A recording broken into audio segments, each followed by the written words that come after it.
Listen to me. Your entire life is about to shift right here, right now. If you've been frustrated, stuck, confused, spinning your wheels in prayer with no traction, this is why. Because you've been trying to build success without divine structure. And the King of Glory doesn't bless disorder. He blesses alignment. And that's why this message is not a suggestion. It's a kingdom mandate. I'm talking about what really happens when you stop putting everything else first and you finally seek the kingdom of God like your life depends on it, because it does. This isn't churchy. This isn't emotional. This is a spiritual, governmental realignment of your entire being. You are about to go from broke to built, from frustrated to favored, from overwhelmed to overloaded with overflow. But it starts when you flip the switch, when you put God's kingdom first. If you're ready, don't blink. Don't scroll. Don't sit back. This is the message hell hoped you'd never hear. Let's go. When you seek the kingdom first, you activate divine order. There's a reason your life doesn't feel like it's flowing. You've got ideas, you've got ambition, and you're even praying, but the chaos hasn't left. The confusion still lingers. The frustration still whispers at night. And the reason why isn't because God isn't working. It's because you haven't prioritized the order that unlocks heaven's system on earth. You don't just need a breakthrough. You need divine order. And divine order only comes when you follow God's divine hierarchy. He said, "Seek ye first the kingdom of God and his righteousness." That word first means before anything else. It doesn't mean when it's convenient. It doesn't mean after the business plan. It doesn't mean after the morning scroll. It doesn't mean when you feel like it or after the crisis hits. It means first. Because what you seek first determines what you live under. What you put first becomes your government. So if money is first, you're ruled by anxiety. If popularity is first, you're ruled by insecurity. If self is first, you're ruled by pride. But when the kingdom is first, the kingdom rules. And when the kingdom rules, everything else comes into alignment. Divine order is not about perfection, it's about priority. God is not asking for perfect people. He's asking for aligned people. When God is first, everything else gets filtered through righteousness. Your relationships start aligning. Your mindset starts expanding. Your calendar starts reflecting heaven's rhythm instead of the world's rush. Your conversations begin to carry grace and weight instead of noise and emptiness. The difference isn't that life got easier. The difference is that you finally submitted to the design. Because the kingdom is not a theory, it's a system. It's not just church talk. It's the governing reality of heaven. And God is not moved by desperation. He's moved by divine alignment. You don't move heaven by being loud. You move heaven by being aligned. When you operate outside of God's order, you don't just delay the promise, you disrupt the pattern. God designed success to flow from the kingdom, not apart from it. When you wake up and check your phone before you check in with God, your day is already out of sync. When you build the business plan and then ask God to bless it, you've already placed yourself as king. But when you wake up and say, Lord, what do you want me to build today? What assignment is on your agenda? Now you're building in the blueprint of heaven. Divine order means you don't just invite God into your plans, you seek his plan first. You don't just ask God to bless your vision, you ask him for his vision. Because the moment you put the kingdom first, clarity begins to come.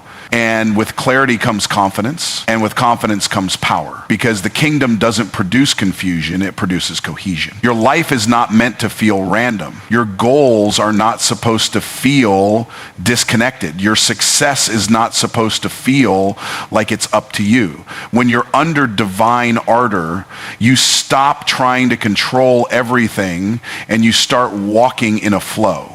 You realize that you're not the CEO of your destiny. You're the steward of his kingdom. And when you embrace that, stress breaks off. Chaos breaks off. Confusion lifts. And in its place comes divine precision. The world says hustle harder. The kingdom says align deeper. The world says do more. The kingdom says seek first. And when you seek first, you stop striving in your flesh and start flowing in his spirit. Because the kingdom is not activated by performance.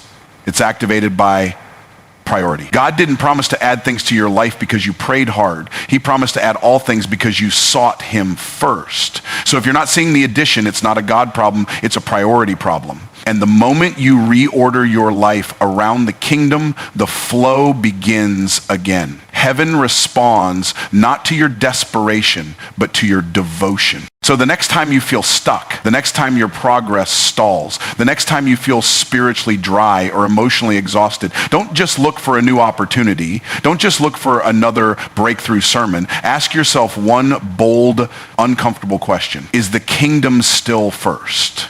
Because until the kingdom is first, nothing else will function right. And the beauty is, when you put it first, you don't have to chase blessings. They start chasing you. Divine order doesn't mean you control the outcomes. It means you're aligned with the one who already wrote them. So you walk in peace when others are in panic. You move with clarity while others are in chaos. Because you're not navigating based on trends, you're living based on truth. And that truth is this: the kingdom first isn't a preference, it's a principle. It's not optional for success, it's the origin of it. Until the kingdom is first, your foundation is fragile. But the moment you put it first, your life becomes unshakable, not because of your strength, but because of the system you finally surrendered to.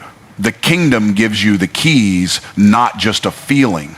Some of you are stuck because you've been taught to seek a religious experience instead of kingdom authority. You're waiting to feel goosebumps in worship, but you're not walking in the keys that unlock dominion. Because the kingdom of God is not about emotional highs, it's about supernatural access. Jesus didn't come to give you a feeling. He came to give you keys. He said, "Behold, I give you the keys of the kingdom of heaven." Not the keys of religion, not the keys of routine, the keys of the kingdom. That means you've been given access to operate under heaven's government on earth. But here's the catch. Keys are useless if you never learn how to use them. You can shout, you can dance, you can speak in tongues, but if you're not using your kingdom keys, you're still locked out of destiny, because doors don't respond to emotion. Doors respond to authority. And that authority only functions under the rule of the kingdom. You've got people praying for open doors, but ignoring the keys in their hand. The key is not in your hustle. The key is not in your followers. The key is not in your charm. The key is in your alignment with the kingdom. And when you use that key, things start to move. Systems shift. Atmospheres bend. Circumstances respond, because you're not just reacting, you're governing. Governance is not just for pastors and preachers, it's for sons and daughters. You are not here to survive the culture, you are here to subdue it. But you can't subdue what you're afraid of, you can't transform what you still tolerate, and you can't unlock what you refuse to claim. The reason many believers are exhausted is because they're operating like renters instead of owners. Renters request, owners command. Renters beg for maintenance. Owners take dominion. When you don't know the keys you carry, you'll live like a visitor in a place God already gave you authority over. The keys of the kingdom don't just unlock blessings, they unlock identity. When you walk in your kingdom identity, you don't panic in warfare, you legislate in faith. You don't just react to attacks, you respond with strategy. You don't live under fear, you function under favor. Said, whatever you bind on earth shall be bound in heaven, and whatever you loose on earth shall be loosed in heaven. That's not poetry, that's power. And that power was placed in your hands the moment you received the keys. But if you leave the keys sitting on the shelf, don't be surprised when you're still locked out of purpose. Access unused is authority wasted. And the enemy's strategy is to distract you from using your keys, to convince you that you're powerless. When you're already positioned, you were never called to plead with life. You were called to prophesy to it. You were never meant to be confused about your next move. You were given access to strategies from heaven. The key is not trying harder. The key is seeking the kingdom until the revelation comes and activation happens, because the kingdom doesn't. Just change how you feel. It changes what you can do. And when you start walking in that kind of power, the world doesn't just see a believer, it sees a builder, a reformer, a governor, a son or daughter with full access, moving in full authority, using every key the king already handed them. Kingdom never lack when the kingdom is your priority. Lack loses its grip. There's a bold shift that happens when a believer truly steps into alignment with divine priority. Heaven doesn't make you chase, it makes you magnetic. You stop living in pursuit mode and start operating in possession mode. Not because you manipulated it, not because you begged for it, but because what you seek first determines what seeks you. The word doesn't say, all these things you shall labor for. It says all these things shall be added unto you. That's the language of divine economy. That's heaven's system at work. In the natural, you work to gain. But in the kingdom, you align to receive. Because addition is not the reward of hustle, it's the manifestation of priority. When the kingdom is first, provision doesn't have to be hunted. It is attracted to you by design. Favor isn't random. Provision isn't accidental. Divine resources are coded to locate those who walk in divine order. The blessing of the Lord doesn't follow the loudest cry. It follows the greatest alignment.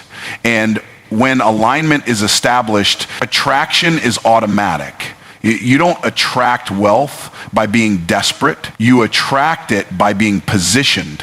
You attract opportunities by being under assignment. You attract the right people, the right doors, the right timing, not because you're impressive, but because your life reflects the king, and the king doesn't allow his ambassadors to live like beggars. He backs those who represent his government. You weren't designed to live your life chasing scraps, chasing affirmation, chasing success. When you're running after the kingdom commands everything you need to start chasing you. Resources start showing up that you didn't ask for. People begin to bless you and don't know why. Systems shift in your favor and you didn't pull any strings.